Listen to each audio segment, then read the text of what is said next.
Aku nak PLKN balik. Aku nak UPSR balik.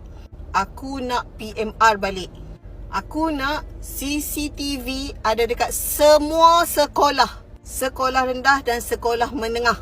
Bukannya CCTV tu kita boleh letak hanya dekat sekolah-sekolah yang mungkin berisiko ada kes bully. Macam mana hang nak tahu sekolah tu berisiko? Macam mana kita ada bajet untuk supply lencana dekat semua student, macam tu juga hang ada bajet untuk supply CCTV dekat semua sekolah. Tolonglah. Aku rasa sekarang ni parents memang dah kena start bercakap. Kita pun dah kena start break the silence. Sebab sampai bila kita hanya nak tunggu dan jangan usik itu, jangan usik sekolah kami. Kami dah tak mau dengar dah benda tu.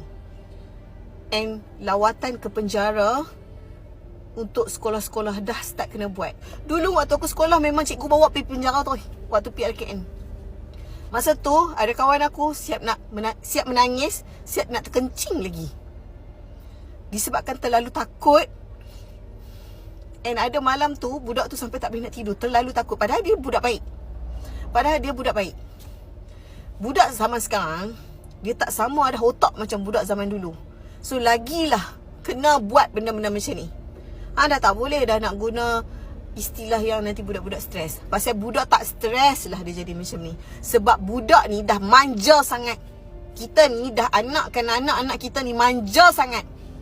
Tolonglah kepada pihak yang berwajib. Tolonglah. Dan kepada semua parents, tolonglah buka mata. Celiklah sikit. Tak sanggup dah nak tengok video ada budak lelaki yang baru je lepas menghabiskan satu nyawa dengan berpuluh-puluh tikaman. And benda tu berlaku dekat dalam toilet perempuan, dalam bilik toilet lagi yang dah dikunci. Weh, hang faham tak cerita ni? Berita ni dia macam satu jalan cerita yang macam filem tau. Hang boleh accept ke benda tu berlaku dekat Malaysia?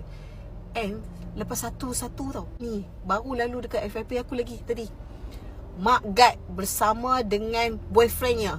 Aku nak baca berita tu pun aku pening. Mak Gad dengan boyfriend dia mencabul budak darjah 4. 3 kul, ayat kursi, Bismillahirrahmanirrahim, Yasin 1-9, Surah Al-Kahfi 1-10. Tolonglah. And amalkan zikir, Ya Hafiz, Ya Muhaimin, Ya Hafiz, Ya Muhaimin. Terserahkan kepada Allah yang Maha mengawasi dan Maha menjaga.